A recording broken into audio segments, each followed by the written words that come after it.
हे भगवान ये पूर्ण कर दो। क्या किया तुमने भगवान के लिए? भगवान ने तुम्हें मानव देह दिया, भगवान ने प्रकृति दी, भगवान ने सब कुछ व्यवस्था की। तुम केवल पापाचरण करो, भगवान तुम्हारी नौकरी करे।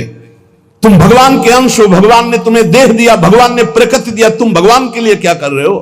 तुम हमारी समाज के लिए जो भगवान ने रचा है उसके लिए क्या कर रहे हो? अपनी वासनाओं की पूर्ति। तो दंड नहीं भोगोगे और क्या भोगोगे? तुम्हारे गाली देने से भगवान कोई छोटे हो जाएंगे? तुम्हारे थूकने से आकाश गंदा हो जाएगा? तुम कर सकते हो तो सिर्फ अपना बुरा कर सकते हो और कुछ नहीं कर सकते। लिख लो हमारी बात। अगर कुछ भी मंगल हो रहा है तो भगवान के बनाए विधान से मंगल हो रहा है। संत समागम, हरि कथा, नाम जप, भगवत आराधना, ये उनकी कृपा से हो रहा। तुम कर सकते हो तो शब्द लिख लो, केवल अपना बुरा कर सकते हो, वही बुरा कर रहा है। भगवान को गाली दे रहा है, भगवान को नहीं मान रहा, नास्तिकता बढ़ रही, मनमानी भगवान ने मेरा कर्जा नहीं। कर्जा लेते समय भगवान से पूछा था? कर्जा लेते समय भगवान से विनय की थी? धर्म से चला है तू? भगवान की आज्ञा का पालन कर रहा है तू? अरे भगवान तो सबके पिता हैं, परम उदार हैं। गाली देने वाले को भी प्रकृति से नहीं रोकते, इसको श्वास मत लेने देना, ये मुझे गाली देता है। नहीं, अच्छी ऑक्सीजन देते हैं, पानी देते हैं, भोजन देते हैं, उसके लिए पृथ्वी फट नहीं जाती है, उसको भी पृथ्वी अपनी गोद में रखती है। जो भगवान को गाली दे, कैसे नीच बुद्धि वाले अपना काम बनाने के लिए आए हो और अपना काम बिगाड़ रहे हो। जिनसे काम बनना है उन्हीं में नास्तिकता कर रहे हो। कौन है आधार यहां इस जगत का? वही सर्वाधार परमात्मा। तुम अंधे हो, दिखाई नहीं दे रहा? ये सूर्य किसके बल से तेजवान है? ये वायु किसके बल से चलती है? किसके बल से पृथ्वी? आप देखो किसके आदेश से हो रहा है। एक जरा सा झटका आता है, प्रांत का प्रांत चकनाचूर हो जाते हैं। वो सामर्थ्यशाली भगवान है। तुम्हारे कुछ कहने से होगा? चींटी की तरह पिस जाओगे। उसकी शक्तियां अनंत हैं।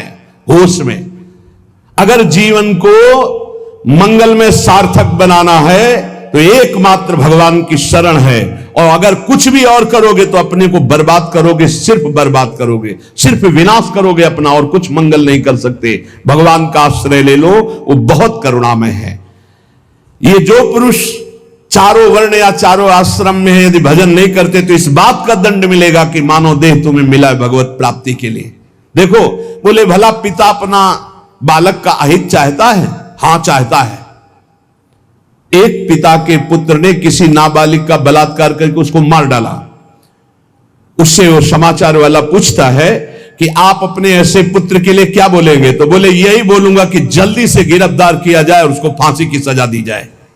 मेरे बालक ने ऐसा अपवित्र कार्य किया, मैं कभी देखना नहीं चाहूंगा कि वो मेरे सामने आवे, उसको जल्दी से जल्दी पकड़ा जाए। ये जब एक साधारण पिता ऐसा बोल सकता है तो असाधारण पिता जो धर्म के विरुद्ध चलेगा, तिनकर काल रूप में भ्राता, वो भगवान साक्षात धर्म स्वरूप है। कोई धर्मात्मा पिता नहीं चाहेगा कि उसका पिता अपवित्र कार्य करे और उसे गले से लगाए। फिर भी मेरे भगवान कह रहे हैं, अहम तो हम सर्व पापेभ्यो मोक्षयिष्यामि मा शुचा अपिचेत सुदुराचारो भजते माम अनन्य भाग। महादुराचारी भी हो तो आ जाए कह के कि प्रभु मैं आपका हूं, आपके सिवा कोई मुझे नहीं बचा सकता, तो मैं तुम्हें साधु सम्मंतव्य सम्यक व्यवसिता हिस्सा, मैं तुम्हें साधु बनाऊं। फिर भी भगवान को कैसे शब्दों से बोलते? कोई भगवान नहीं। मन मानी आचरण करो, पता चल जाएगा भगवान है कि नहीं। अंतिम समय तक तो पता चल जाए। एक डॉक्टर बोले थे हमसे, जब गंगा किनारे भ्रमण करते थे, बहुत अमेरिका से पढ़ के आए थे, मार विज्ञान छांटते चले जाए, कौन भगवान, कैसा भगवान, क्या। अब गंगा किनारे तो एक अलग रहनी थी, उदासीन, ना बोलना किसी से। तो उनसे कहा नहीं, ऐसा अपमान मत करो, भगवान अब कैसे हम तुम्हें छाती चीर के दिखावें कि हैं हम ऐसे जी रहे हैं, ये साधु महात्मा ऐसे जी रहे हैं, केवल हवा में जी रहे हैं, नरक स्वर्ग की चाह नहीं। लेकिन छाती से कहता हूं, हृदय से कहता हूं, त्रुटि हमारी, करुणा उनकी। अगर कहीं भी हमें कुछ भी असंतोष हुआ है तो मेरे आचरण का, मेरे विचार का, मेरी क्रियाओं का हुआ है, और उनकी कृपा का वार पार नहीं। अपार करुणा बरुणालय। और मिलना, तुम बहुत दूर हो हमसे, तुम दूर हो, लेकिन मेरे प्रिया प्रीतम मेरे से दूर नहीं। अब वो कोई ऐसी दूरबीन नहीं कि मैं तुम्हें दिखा सकूं कि देखो। ये हम कोई प्रमाण तुमसे नमस्कार नहीं चाहने के लिए कह रहे, ये इसलिए कह रहे कि प्रभु कितना प्यार करते, तुम्हें कैसे बताऊं। हजारों प्राण हो तो न्यौछावर कर दे, ऐसा प्यार करते हो, ऐसे नहीं को स्वप्न में आके प्यार करते हो, भाव में आके प्यार करते हैं। जैसी भावना करोगे वैसे ही तुम्हें अनुभव कराएंगे। वो है, प्रत्येक कण में है, प्रत्येक क्षण में वो मेरे साथ है। ऐसा बिल्कुल माइक से कह रहा हो, आचार्य बल से, गुरु बल से, कि विश्वास करो वो केवल ध्यान का विषय नहीं है, वो केवल भजन का विषय नहीं है। वो मित्र की तरह मिलते हैं, वो संभाषण करते हैं, वो साथ खेलते हैं। पर ये बात वही देख सकता है जो उन तक पहुंच चुका है, जो उनके चिंतन में तन्मय है। अन्यथा ये मायाकृत नेत्रों से बात नहीं देखी जा सकती। इसलिए उसका पतन निश्चित है जो मनुष्य शरीर पाकर के भजन नहीं करता। भगवान ने केवल भजन के लिए दिया है। दुष्यंता पर कायेषु स्वात्मानम हरिमीश्वरम मृतके सानुबंधेस्मिन बद्ध स्नेहा पतंत्यधः। भाई शरीर का अभिमान मत करो, ये मरा ही मरा, अभी मरा या कल मरा, मरा ही है पक्का। मृत्यु प्रतिपल साथ है। ये शरीर मृत शरीर समझो, कब छूट जाए कुछ पता नहीं। इसके संबंधी भी छूट जाएंगे। इस शरीर से प्रेम गांठ करने का मतलब है नरक यात्रा तय करना। इसलिए इससे ज्यादा प्यार मत करो। इसे खूब, कई बार हमने प्रार्थना की साधकों से कि शरीर को ऐसा समझो जैसे कंजूस मालिक बेईमान नौकर से काम लेता है, ऐसे ले इससे। इसको छूट दे दी तो ये पूरी की पूरी जिंदगी बर्बाद कर दे। इसे बेईमान जैसे नौकर ना हो। ईमानदार नौकर अपने आप काम करता है, ये अपने आप नहीं करेगा। बेईमान नौकर जो आराम करना चाहता है, लगाओ काम में 4 घंटे, 124 घंटे में 20 घंटे इसको संसारिक काम, साधना के काम, भजन कार्य, आनंद समेट लो। यहां कमाने आए हो, यहां कोई तुम्हारा घर नहीं, कोई मकान नहीं, कोई दोस्त नहीं, कोई परिवार नहीं। ये परदेश है स्टेशन जैसा। तुम्हारी टिकट कटी, भागे, पूछोगे भी नहीं कि ये पत्नी तुम कैसे रहोगे, ये बच्चों तुम कैसे रहोगे। नहीं, चले गए, दोबारा कभी देखने को नहीं मिलेगा। न तुमको वो, न वो तुम्हें, कभी नहीं मिलेगा। ये ऐसा माया का जादू का खेल, सत्ता ही खत्म हो जाती। इसलिए हे भाई, इस शरीर में रहने वाले अपने स्वरूप को जान लो और किसी से भी द्रोह मत करो। वो मूर्ख हैं जो इस अपने शरीर को तो अमर मानते हैं, दूसरे शरीरों को मारकर खाते हैं मांस। देख लो, ये ऋषि मुनियों की वाणी है। आत्मस्वरूप को पहचान लो, वही आत्मा चीटी में, वही सर्वत्र भगवान है। वो मूर्ख हैं जो अपने शरीर को आत्मा मानकर पोषण करते हैं, दूसरे शरीरों की हत्या करके उनका मांस खाते हैं। बोले हम हत्या नहीं करते, हम तो दुकान से ले आते हैं, तो बराबर फल मिलता है। कर्ता, प्रेरक, अनुमोदन, तीनों को बराबर पाप मिलता है। एक जो काट रहा है, एक जो खरीद के ला रहा है, और एक जो बनाकर पका करके खा रहा है, खवा रहा है। तीनों को नरक बराबर दंड मिलेगा। कर्ता, प्रेरक, अनुमोदन। ये कैवल्यम संप्राप्ता ये चातातिश्च मूढ़ताम त्रैवर्गिका क्षणिका आत्मानम घातयन्ति ते। जो लोग ये भगवत प्रदत्त शरीर प्राप्त करके कैवल्य परम पद प्राप्त नहीं कर लेते और ज्ञान बघाड़ते रहते हैं, वो पूरे ज्ञानी भी नहीं है और पूरे मूर्ख भी नहीं है। उनकी बड़ी दुर्दशा होती, ना इधर के रहते ना उधर के रहते, मजरे ढो। सदैव वो अर्थ, काम, वासना इन्हीं में फंसे रहते हैं। एक क्षण के लिए उनको चैन, शांति नहीं मिलती। जो मनुष्य शरीर पाकर अपना उद्धार नहीं कर लेता, वो अपने पैरों में मानो अपने हाथ से कुल्हाड़ी मारकर काट रहा है। वो आत्मघाती है, वो दुर्गति को प्राप्त होता है। एत आत्महनो अशांता अज्ञाने ज्ञान मानिनः सीदंत्य कृत कृत्या वही काल ध्वस्त मनोरथा। ऐसे जो ज्ञान बघाड़ते रहते हैं और ब्रह्मबोध नहीं किया, निरंतर भजन नहीं करते, इनको आत्मघाती कहते हैं। जानते हैं पर मानते नहीं हैं। ये इन आत्मघातियों को कभी शांति प्राप्त नहीं होती, इनकी कर्म परंपरा कभी नष्ट नहीं होती। काल भगवान सदा सर्वदा इनके मनोरथों पर पानी फेरते रहते। हृदय की जलन विषाद कभी मिटने को नहीं होती। इसलिए हित्वात्यायास रचिता गृहापत्य सुहृच्छ्रियः तमो विशन्त्यनिच्छन्तो वासुदेव परांगमुखा। वासुदेव भगवान श्री कृष्ण के चरणों का आश्रय ले लो, उनसे विमुख मत हो। विमुख होकर यदि तुमने धन रुपया पैसा मकान सब समेट भी लिया तो भाई जब जाओगे कुछ साथ नहीं। एक बार कृष्ण कहा, एक बार राम कहा, एक बार राधा कहा, ये सत्य वस्तु तुम्हारे साथ जाएगी। इसलिए बार बार राम राम कृष्ण कृष्ण हरि हरि राधा राधा बोलते हुए अपना काम करो तो तुम्हारा लौकिक भी पुष्ट और पारलौकिक भी पुष्ट हो जाएगा। जो भगवान नाम जप नहीं करता, भगवान से विमुख है, ना चाहने पर भी विवश होकर उसे घोर नरक में जाना पड़ता है। इसलिए सदगति प्राप्त करने के लिए नाम जप अत्यंत आवश्यक है। ये कलिकाल की बड़ी महिमा वर्णन की भगवान व्यास जी ने।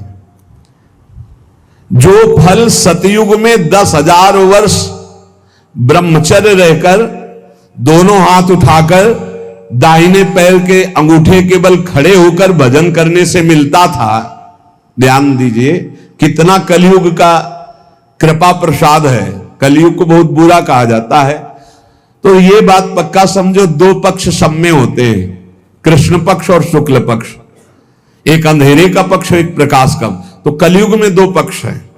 एक अंधेरे का पक्ष अगर भगवान से विमुख हो तो नष्ट कर देगा। यहां कह रहे हैं भगवान महर्षि वेद व्यास देव जी, यत् कृते 10 वर्षैस्त्रेतायाम हायनेन तत् द्वापरे तश्च मासेन होरात्रेण तत्कलौ तपसौ ब्रह्मचर्यस्य जपादेश्च फलम द्विजा प्राप्नोति पुरुषस्तेन कलिसाध्यति भासितम। सतयुग में 10,000 वर्ष ब्रह्मचर्य से रहकर दाहिने पैर के बल अंगूठे के खड़े होकर दोनों हाथ उठाकर मंत्र जपने से जो फल मिलता था वह त्रेता में 1 वर्ष ऐसी साधना, द्वापर में 1 मास 1 महीने, और कलयुग में 24 घंटे नाम कीर्तन करने से वो फल प्राप्त हो जाता है। सतयुग में 10,000 वर्ष तक, सोचो कितना बड़ा। कलयुग जैसा कलयुग समयुग आन नहीं, जो मन कर विश्वास, जो नर कर विश्वास। बहुत बड़ा लाभ कलयुग, 24 घंटे नाम कीर्तन से वो फल मिलेगा, जो बड़ी बड़ी तपस्याओं से, बड़े बड़ी साधनाओं से। बोले सतयुग बहुत श्रेष्ठ है, द्वापर त्रेता बहुत श्रेष्ठ है, हमें लगता कलयुग बहुत श्रेष्ठ है। धन्य है कलयुग जो 24 घंटे नाम कीर्तन से वो हजारों वर्ष की तपस्या का फल प्राप्त करा दे। भगवान व्यासदेव जी कहते हैं मैं कलयुग की पूजा करता हूं, मैं उसे सर्वश्रेष्ठ कहा कि सतयुग में ध्यान, त्रेता में यज्ञ, द्वापर में देवार्चन, ध्यायन कृते यजन यज्ञ त्रेतायाम द्वापरेर्चयन यदाप्नोति तदाप्नोति कलौ संकीर्त केशवम। जो सतयुग में ध्यान से, त्रेता में यज्ञ से, द्वापर में पूजा करने से मिलता था, कलयुग में केवल नाम कीर्तन से फल मिल जाता है। इसीलिए नाम संकीर्तनम यस्य सर्व पाप प्रणाशनम। कलयुग में सबसे बड़ी साधना नाम जप करो, नाम कीर्तन करो, लीला चरित्र गाओ, लीला चरित्र सुनो। जो इस कलयुग में अपना कल्याण नहीं कर पाया तो फिर और युग में कल्याण करना बड़ा कठिन। अंगूठे के बल खड़े होके देखो, कई मिनट खड़े रहोगे। ऐसे उपमन्यु आदि बड़े बड़े महात्माओं के चरित्र आते हैं, 1000 वर्ष, 10,000 वर्ष ऐसे। अरे यही सौभरी ऋषि यमुना में डुबकी लगा के भजन करके देखो, कई मिनट करोगे। जल को स्तंभित कर दिया, समाधिस्थ हो। ऐसे ऐसे महात्मा, अपने लोग महात्मा कहते हैं अपने को। डुबकी लगा के 2 मिनट नहीं रुक सकते नीचे, वो समाधिस्थ हैं। मछली को देख के 50 ब्याह करते हो, तुम मोबाइल में देख के क्या करोगे, तुम्हारे हो क्या होगा। इसीलिए बहुत होश में, कलयुग में बहुत मानता है भगवत प्राप्ति की, बहुत सुविधा है भगवत प्राप्ति की, होश में हो जाओ तो। पर ये होश रहने नहीं देता। ये किसके होश उड़ाता है, इसका प्रवेश कहां है, बता चुके कई बार। मदिरा पान करने वाला, मांस खाने वाला, पराई स्त्री से व्यभिचार करने वाला और स्वर्ण चोरी करने वाला, जुआ खेलने वाला, छल, झूठ, कपट, रजोगुण, ये सब इसके स्थान है। नाम जप करो, पवित्र भगवत प्रसाद पाओ। कहां कलयुग है? आनंद ही आनंद। बोलो यहां कितनी देर कलयुग लगा तुम्हारे ऊपर? आनंद ही आनंद है। कलयुग समझुग आन नहीं, जो नर कर विश्वास, गाय राम गुण गण विमल, भौबिन तरह प्रयास। कितना बड़े कलयुग, केवल नाम आधारा, कोई बात और हो ना हो, राधा राधा राधा, पार हो गए। सुखस्यांतरम दुखम, दुखस्यांतरम सुखम, पर्यायेणोपसर्पन्ते नरम नेमि मरा इव। भाई, जैसे रात के बाद दिन आता है, दिन के बाद रात आती है, ऐसे तुम सुख में हो तो दुख आने वाला है, तैयार हो जाओ। और दुख में हो तो सुख आने वाला है। सुखम शांतरम दुखम, दुख शांतरम सुखम, भगवान व्यासदेव जी कह रहे हैं। ये पक्का तुम्हारे पूरे जीवन क्रम लगा रहेगा, क्योंकि तुम्हारा प्रारब्ध रच चुका है। सुख के बाद दुख, दुख के बाद सुख, ऐसा चलेगा। ये चक्र की तरह चलता रहता है। इसलिए तुम सुख में फूलो नहीं और दुख में प्रभु को भूलो नहीं। नाम जप निरंतर करो तो सुख दुख से परे हो जाओगे। जातस्य नियतो मृत्यु पतनम च तथोन्नते, विप्रयोगावसानस्तु संयोगा संचयः क्षयः, विज्ञायना बुधा शोकम न हर्षमुपयान्ति ये, तेषामेवे तरे चेष्टाम शिक्षन्ता सन्ति तादृशा। हे भाई, मेरी बात सत्य मान लीजिए। जातस्य नियतो मृत्यु, तुम्हारा शरीर जन्म लिया है ना, मरेगा पक्का। कल एकांतिक में एक भाई से पूछा, प्रश्न कर रहे थे, भाई तुम्हें कभी आता है कि मरोगे? बोले नहीं, हमारा सत्संग सुनना रोज मिलेगा ये आपको। सत्संग में एक बार तो रोज आएगा कि तुम मरोगे, नहीं आएगा? रोज आता है। आपका तो अभ्यास बन गया होगा सुनने का कि मरने वाली बात तो रोज आती है। यही हमको संभालेगी, क्योंकि जाना है। जो संभलते नहीं हैं वो लड़खड़ा के गिर जाते हैं। रोज संभलना है, मरना है। जातस्य नियतो मृत्यु पतनम च तथोन्नति। अगर शरीर जन्मा है तो मरेगा आज, नहीं तो कल तैयार हो जाओ। जाना है, जाना है। कब जाना है पता नहीं है। फांसी वाले को तो समय बता दिया जाता है कि कल 12 बजे होगी, अपने को अपना ये भी समय नहीं पता है, पता नहीं कब जाना है। उसे पता हो जाए तो अच्छा रहता है।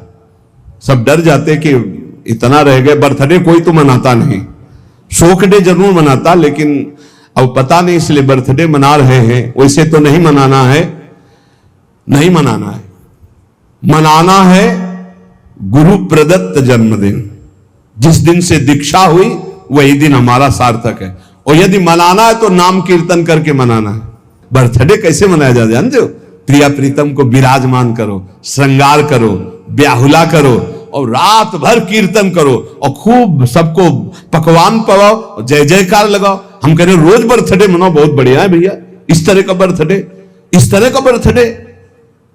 खोल रहे हैं शराब, गंदी गंदी सब खान पान और नाच रहे हैं, और ये कोई बर्थडे? समय नष्ट कर रहे हैं। कितना कीमती, राधा राधा राधा, कितना कीमती समय आप कैसे नष्ट करो? बहुत लोभ लगता है। इतना कीमती, एक श्वास खरीद नहीं सकते 50 वर्ष की कमाई में। 50 वर्ष की कमाई की जो श्वासें तुमने व्यर्थ की, सब श्वासों के द्वारा जो आपने धन एकत्रित किया, एक श्वास नहीं खरीद सकते। ऐसा कीमती श्वास राधा राधा। कह रहे नित्य ये ध्यान रखो कि शरीर जन्मा है तो मरेगा। कुछ अच्छा नहीं लगेगा ये बात ध्यान रखने पर, नहीं लगता अच्छा, कुछ अच्छा नहीं लगता। बस यही लगता है कि एकांत हो जाए, कितना भजन कर ले, बस यही सार्थक है। जीवन की सार्थकता नाम जप कर लो। मरना है यार, कोई साथ नहीं जाने वाला। और आपको अनुभव की बात बता रहे, सब अपने लिए तुमसे प्यार करते, तुम्हारे लिए कोई प्यार नहीं करते। किसी ने हमसे कहा कि आपको तो बहुत लोग प्यार करते हैं। हम कहा आपकी नजर में, हमारी नजर में नहीं। वो कहा क्यों, आपको ऐसा क्यों नहीं लगता? हम कहा हमें इसलिए नहीं लगता कि सब अपने लिए हमें प्यार करते हैं।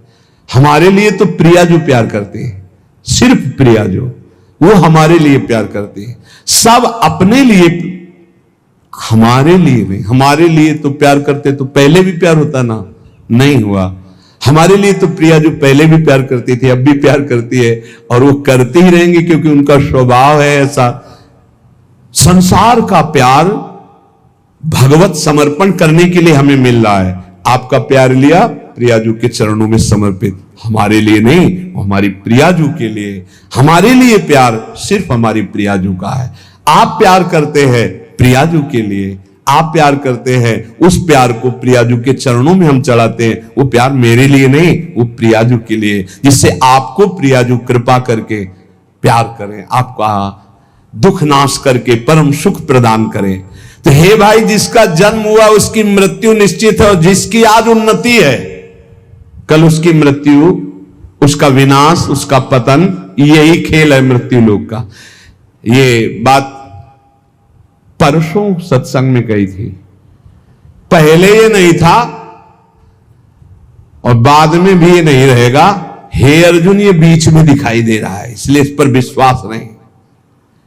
कभी भी उन्नति को उन्नति रूप में स्थायी कहीं नहीं पाया गया, वो अवनति में आई। कभी भी अवनति सदैव अवनति नहीं बनी रहती, वो उन्नति को प्राप्त होती। ये चक्र चल रहा है, इसलिए अभिमान मत करो, फूलो मत, निरंतर भजन परायण रहो।